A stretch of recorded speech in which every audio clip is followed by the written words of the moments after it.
How are you? Hey Adele, I'm doing well. How about you? I'm doing well. I've got a bit of a manly voice, but I think it'll make memories.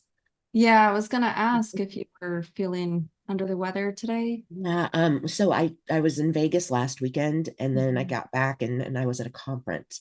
So and then Wednesday is when I started to feel kind of like, Yeah.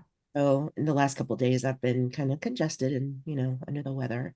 But being around that many people, Yeah. Plane travel and then just, yeah, everything, convention, Vegas. Yep, you're uh, bound to catch something. something, Yeah. catch something, some cooties from someone.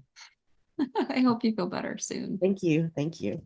Well, I'm excited. This is our first podcast. Yes. Me. And, we've talked about this, I've talked about it, and it's like, Mhm. okay, finally doing something with it. So I'm excited. Um, we had a creative session at our last tea date Yeah. talking names, and um we we came up with, well, it was rogue and rooted, but then we decided to flip it. So rooted and rogue, Yeah. spiritual warrior, spiritual work. Yes. And so I think we both fell in love with the name. So I'm gonna ask you first, what made you fall in love with that name? Um, well, I love that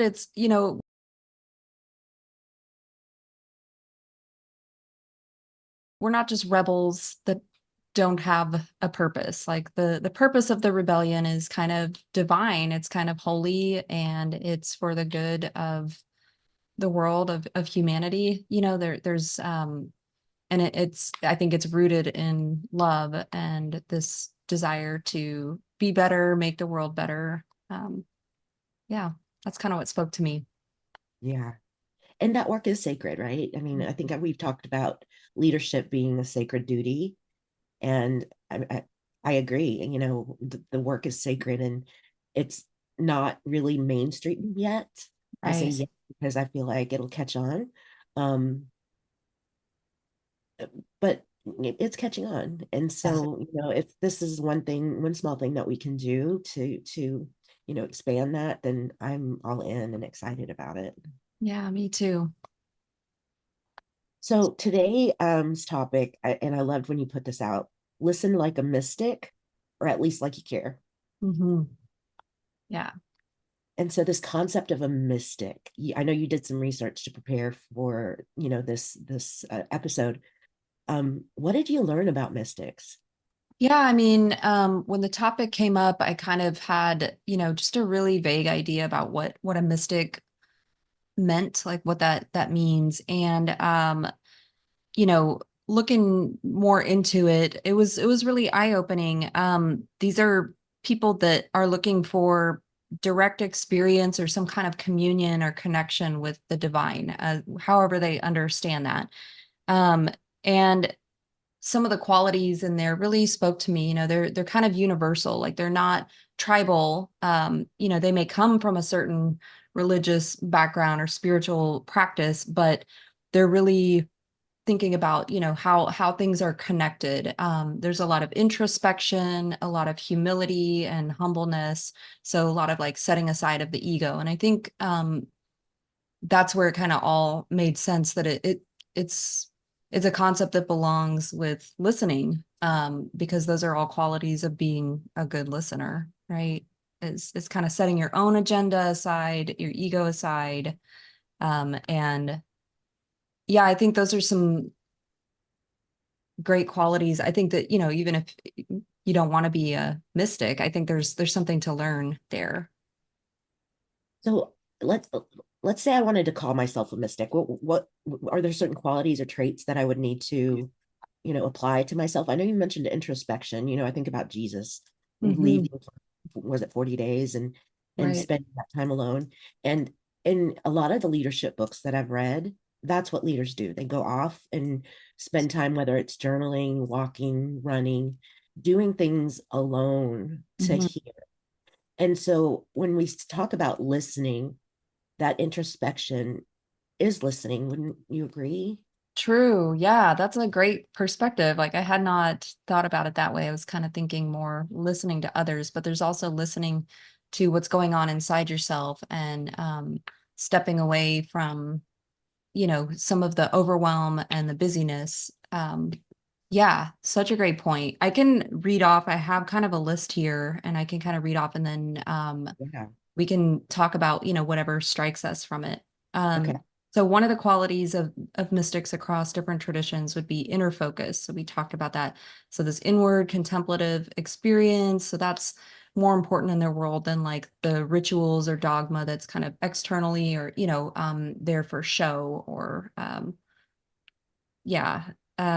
There's also the transcendence of the ego. They're often trying to move beyond their self, their ego, and instead merge or have a union with something greater, something bigger. Um, Experiential insight. So their knowledge of God or the divine or whatever you want to call that is based on their personal experience. It's not just, this theology or this laundry list of beliefs. It's what they've experienced. That one really speaks to me today for some reason. Love and compassion are other traits of a mystic. A lot of them just emphasize love of the divine, of others, of all creation, and that's kind of the core of their path and their journey. Simplicity and humility. Their lives are often very simple and humble. There's a lot of detachment from worldly desires and like accumulating. Jump in wherever too. Okay. That when you said that, that reminds me of the Dalai Lama. Hmm. He's just very simplistic, and the most recent pope that passed away, he was also very simplistic and in his living and in how he existed. So y- that's what I think of when I'm Yeah, thinking sticks. yeah, for sure. My life's definitely too complicated to be called a mystic. Yeah, I think there's such wisdom in that. I feel you. I mean, those things that we yeah, I mean, I experience that all the time. It's like I want more and then I'm like, "Oh, the more I do here, the more like tangled up it all gets." Like now I've got to work harder. I've got to have a, more demanding job to be able to pay for the things that I think I want. And then not only that, but now I have all these things. Like I just did a closet purge and I was just like, look at all this stuff, like all the work that I like, this all represents work and use of my mind and my body and my time. And now I'm getting rid of it. And it's also not only, the time trade-off for my labor, but it's also stuff that I have to take care of. Like, and now, if I go shopping or something, it's like, oh, this is going to be something that I have to like now own and take care of. And it's going to kind of own me. It's going to need maintenance or cleaning or whatever. And it just becomes like one more thing. It's like, oh, there's something kind of magical sounding about like just these minimalist movements. And Yeah. yeah. Yeah. I've got a long way to get there. I definitely need to do a closet purge. Uh, Yeah, and then I'm like, it's clean now, and I go in, I'm like, this feels so much better than anything I could have gone out and bought. Now that I walk in, I'm like, oh, it just feels more spacious. Like there's less hanging on me, less burden, and um, And tying that into listening, mhm. you hear better Yeah, because there's that spaciousness. yeah, so true, so true. Yeah, I get, I'm a mom, obviously, I have little kids, and my state of overwhelm happens quite frequently, just with all the chatter and the activity and the things that they need. And yeah, when I'm overwhelmed, I don't listen as well because there's just a lot of chatter going on in my head too about all the things that need to be done or whatever. Hmm. Very interesting. Going back to that inward focus and the introspection and that alone time. Do you Mhm. think that makes us better listeners? I know it does for me. It's amazing what just a couple hours of like quiet, even if I don't have like a meditation or something that I'm doing, my brain can be a little bit too chattery for that. But just some quiet, I can play some music, kind of putter around my house, water the plants. And if I'm alone and, I can just kind of move slowly. Um, then next time I see someone, my family or a friend or a coworker, I'm much more refreshed. It's like I've given myself time to listen to me. And so now that part can be quiet and I can listen to someone else. But what about you? I feel like when I meditate, when I have that time to myself, I feel like it makes me more present for everyone else because Mhm. I've presence for myself. That makes Yeah. Yes. Yeah. sense. I think. And then I also feel like it expands my intuition so Mhm. that I can dig deeper, like hear what's not being said. Because a lot of times when somebody's saying something, they're saying something, but there's also an underlying thing that may be happening that Mhm. listening for the unsaid thing. And so sometimes that helps me listen deeper Yeah. or ask more intuitive questions about what's being said. Yeah, I love that. I would agree. I think you just summarized that so beautifully, and that's kind of how it works for me too. Yeah. Yeah. Huh. So what's the other part? Listen like a mystic, or at least like you care. Or I think initially we said give a damn, but we said lead with it. Yeah. Yeah, I mean, um so many times, I think we've talked about this before, but so many times people, including myself, are listening to respond rather than to understand. And it's like we're treating the conversation like a competition, um, rather than a chance to connect. Yeah. Um, and I think it's because we're listening and we don't really care what the other person has to say. We have our own agenda, our own thing that we're trying to get across.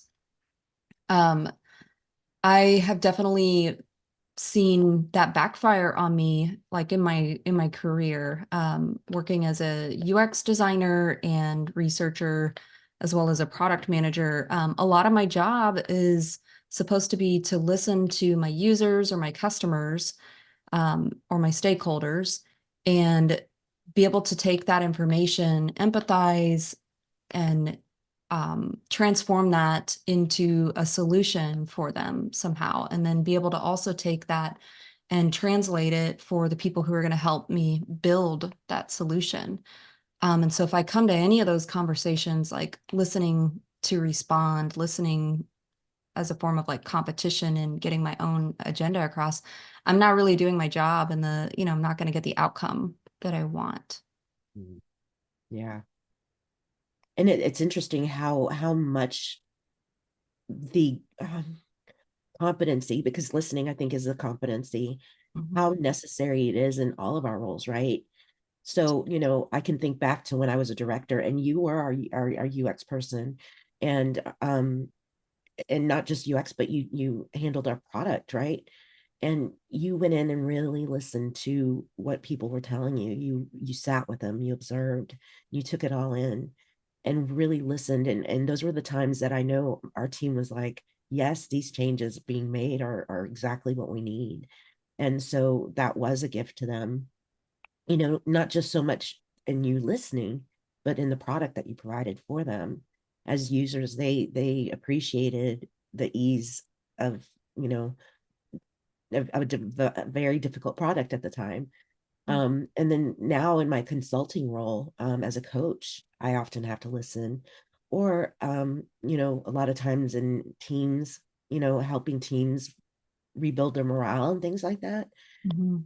Listen for the unsaid things. What are really the clues that are happening here? Because everybody has their own story, and they embellish it the way they want. Mhm. And in the absence of information, they're going to make things up. And so it's important to listen to all of the stories and all of the things so that you can come up with one big solution.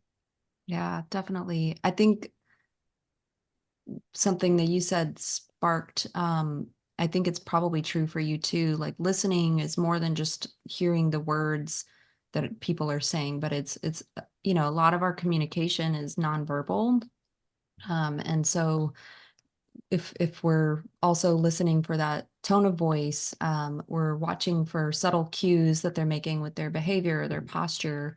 I mean, honestly, just in my work, understanding how users use different pieces of software, a lot of what I'm doing is observing. And I often, if I have like conflicting data points, maybe they said something was easy, but they struggled. I watched them struggle, fail to be able to complete a task or find something that I asked them to. I will believe their actions a little more. I will weight that more than the actual words that they say. It's all important, and I want to consider that okay, their perception was this, or maybe they had some kind of, they wanted to show me how intelligent they are, or I don't know exactly. There's some kind of meaning that I can kind of come to, but I bet that that might be true a lot in your work too. Mhm. Yeah. Recently, I went through a communications class, and there was a study done with younger children. They were like elementary school children. And so they had store-bought brownies and then the grandma's famous brownies. And Mm. instead of using sugar, they used salt. Oh, And they wanted to see the reaction of these children. uh-huh. And children didn't want to hurt the person's feelings. Mhm. So they were like, these are great. And then that person was also giving them like money. And so they didn't want to be honest about, the Mhm. brownies, but you had to believe their physical demeanor. And then the person left the room and they still had the cameras going. And they saw these kids literally spit out these brownies. Oh my God. Yeah. So I want to go into more on the being heard side. Okay. Like, how does it feel when you're really heard? I mean, it's such a gift, to know that someone cared enough to kind of put their own ego or agenda or thoughts aside, and just take that time to understand.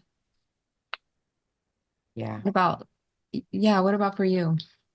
I mean, even if it, we have this thing with some of the women's circles that I'm in. Do you want me to cheerlead? Do you want me to just Mhm. listen? Do you need advice? And so sometimes just simply knowing that I was heard and getting it off my chest, Mhm. sometimes that's just enough, right? Yeah. I have to have a solution, but just being heard is helpful. And I think that's even helpful at work too. Mhm. Um, there have been times that I'm not really sure which direction to go or what advice to give. And so I might just lean on my manager or director and just say, "Hey, this is the thing. Can you help me?" Mhm. And sometimes they don't have the answers, or they're purposely not giving me answers to encourage me to go and be autonomous and think. Yeah. And putting it out there and knowing that I was heard is helpful. And I Yeah, think it that, yeah, really go is. ahead. Oh, no, no, I'm sorry. Go I ahead. think too, as an employee, when you see, you're being heard and you see a change based on your feedback, that really feels good too. Mhm. I think, yeah, I think in the workplace and in relationships, when you realize like, okay, I've been heard, it encourages you to speak up more again, and bring things to your team or to your partner or your friend, because you know that, okay, it's not going to fall on deaf ears. Someone is, going to listen. Maybe they will have a solution, maybe they won't, maybe I want one, maybe I don't, but it just encourages that to happen in the future. And I think in the workplace and in relationships, I'm thinking about my marriage too, like that's super important. You want that. It's kind of awful, not only for the person who doesn't feel heard, but also for the other side if they're not getting this important information, because someone feels shut down. Like, what's the point? Um, why should I even bother saying anything? It doesn't amount to anything, and it just makes me feel crappy when I say it, hoping for something, and I don't get it. Yeah, it does. It makes you feel like, well, I've just wasted my Yeah. energy. Exactly, exactly. Kind of can come away feeling even worse. Like, okay, I've said this and it didn't matter. And I was vulnerable. I put myself out there to say something. And but then, the opposite is very true too. Oh, okay, I opened up here and someone really listened, and you know, I can see that some progress is being made, or at least that there's a listening ear here. And in the future, I'm going to feel a little more emboldened, a little more empowered, a little more trusting. I think it's trust, right? Yeah. Well, Hmm. I guess you just kind of knocked the nail on the head. Yeah. It's saying listening builds trust. Hmm.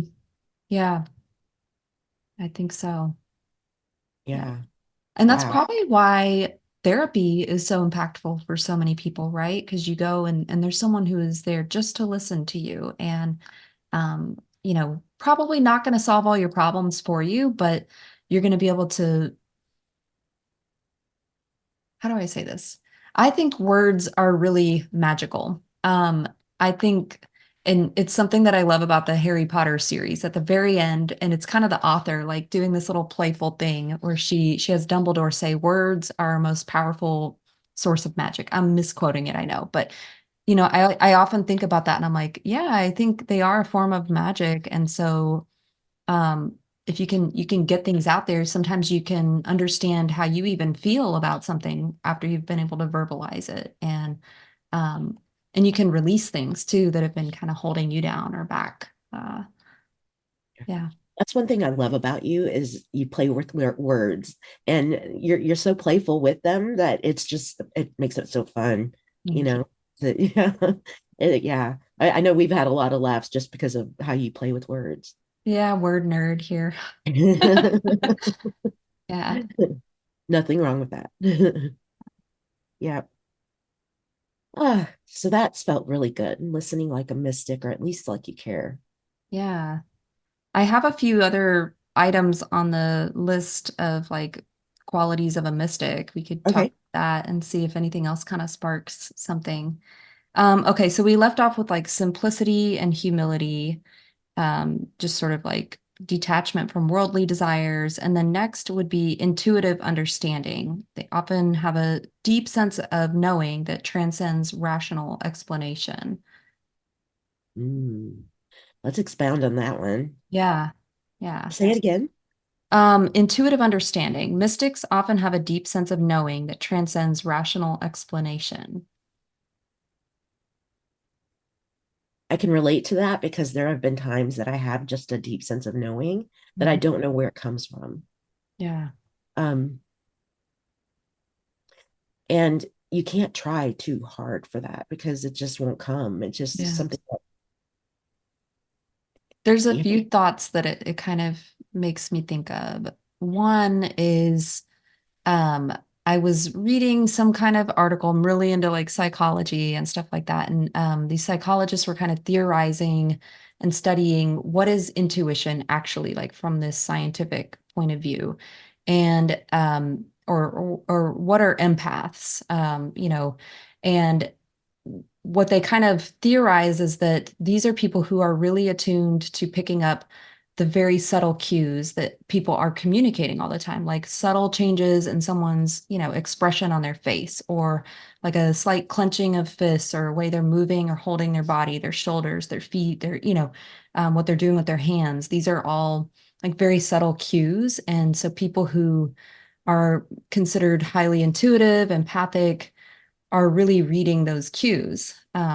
So there's kind of like this, it's very like deep listening in a way. Um, that was one thought.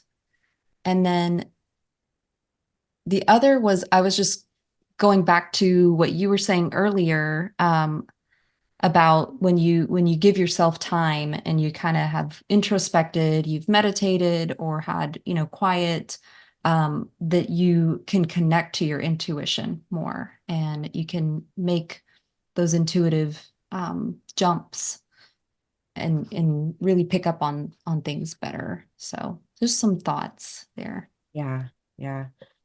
And I know for me, I do consider myself an empath, Hmm. and it's not so much the physical cues that I pick up on. Hmm. It's energetic, I would say. I can pick up on emotion pretty quickly. I can pick up on shifts and just shifts and within somebody. It's hard to explain because there's no visual representation, Mhm. It's more an energetic sort of thing. Um, so it's hard to say what it, you know, where it comes from or how I experience it. Mhm. Um, but I do feel it physically. Yeah. What are some of the feelings, like the sensations that you have? I might feel it here in my arms Mhm. or just a heaviness if it's heavy. Yeah. Also, excitement is kind of just like a giddiness. Mhm. It really depends on the emotion, and you know, I to me, emotion means energy in motion, Mm. and so that's where I pick up on that energetic piece is Yeah. the emotion. Yeah. I know there have been times when you've just texted me out of the blue and hey, how are you? I was thinking about you and I'm like, "Oh my God, I've been crying all week." Like, and I'm like, "How did you know?" And yeah, there's you're tapped into something deep, like the actual divine there, I think, the energy. And And you know, you're not the only person who has said that to me. And I have one friend that will play with me, like she'll Mhm. be like calling me telepathically to Mm. see if I pick up on it. Oh my gosh. And it's fun. We both do that to each other, and I love, so you know, yeah, there's something there. I love. Um, but I feel like sometimes I'll think of somebody, and once I think of them the third time, it's like, no, I have to check in, Mm. Hmm. and so that's kind of just listening to those signals. Yeah, that's amazing. Yeah, Yeah, I'm gonna get thanks. there. Yeah. I Yeah. think that's a form of listening too, because you're listening to your intuition as well as to what like their energy may be putting out there. And I think in the last few years I've gotten better at it. But there's a lot of times where I think about someone and I just want to reach out and tell them that I love them or, that I'm thinking about them, or just check in on them and say hi. And I don't because I'm like, oh, I don't want to be a bother. I don't want to, and the last few years I've kind of challenged that more. Like, no, you know what? Life is just too short for silly games like that and to doubt. Like if I love them, I'm gonna put it out there. Like, and it doesn't matter if I am a bother, they can choose whether they want to respond or not, and that's fine. But I'm gonna give it to them. So I'm trying to do more of that and just, you know, remember that friendships and relationships, those are really precious um and to nurture them a little bit more. Yeah, absolutely. Because at the end of the day, love is never a bother. Yeah. You Yeah. know, I think our world needs more of it, and Mhm. the more willing that we are, I think that spreads. You know, if we are willing to be loving towards others, others will start to open their hearts to that as well. And I think you always heard me say this. Once you raise the vibration, Mhm. others will rise to meet it or just fall away, right? Yeah. I think that's a good way to look at, you know, if I'm willing to put myself out there and tell somebody I love them, Mhm. that's the energy I would like in return. Yeah, I love that. I love that so much. Yeah, it's So, beautiful. well, I love you, Christine. I love you too, Adele.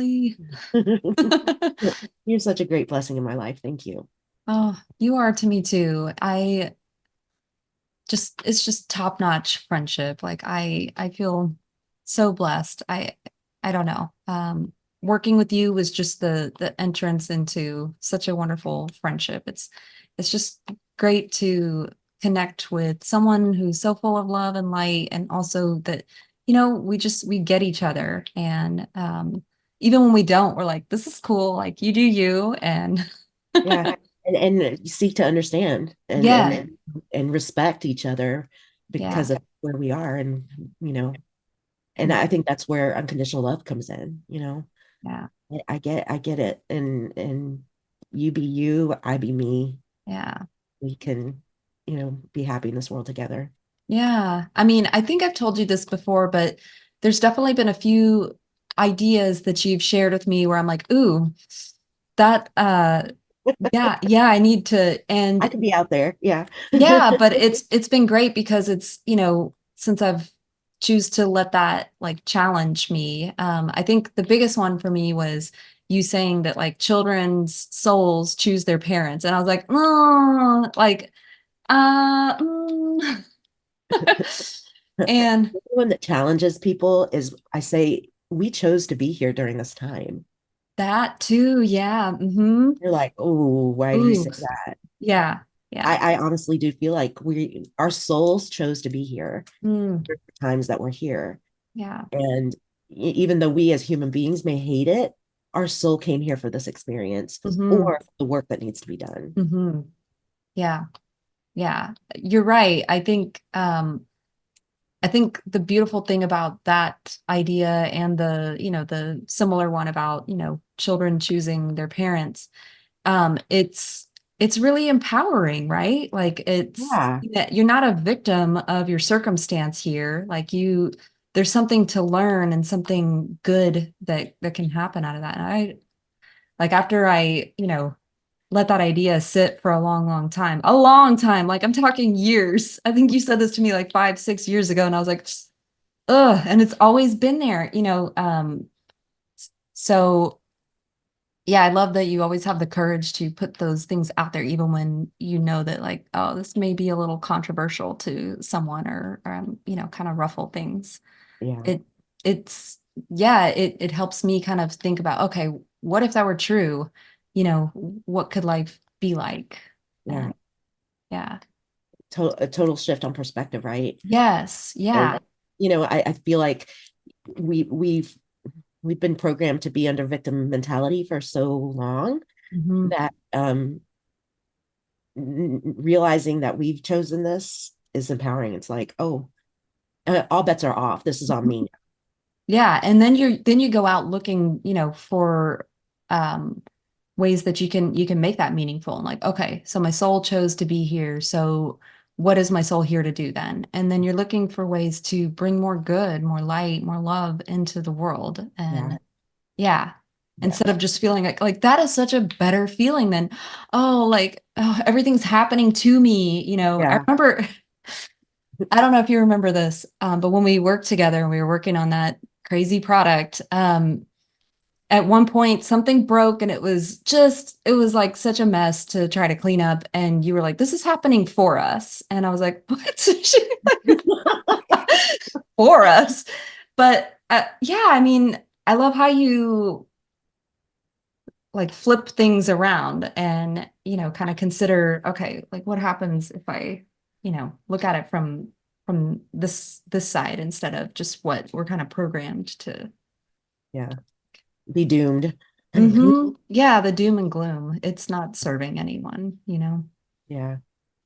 Well, I see our time is almost up, and this was really, really a gift. Thank you. I'm so excited about our next one. It didn't all, I mean, sure, we wanted to focus on listening, but I think through this conversation, I've learned that listening is more than just listening. Hmm. It's going off in solitude. It's actually shifting perspective. It's going deeper than just our ears, right? Yeah. Yeah. That's a great way to sum it up. Yeah. Well, thank you, Christine. Thank you, Adele. Always wonderful to talk to you. I can't wait for our next one. Same here. Right. Talk soon. Okay. Bye-bye. Bye.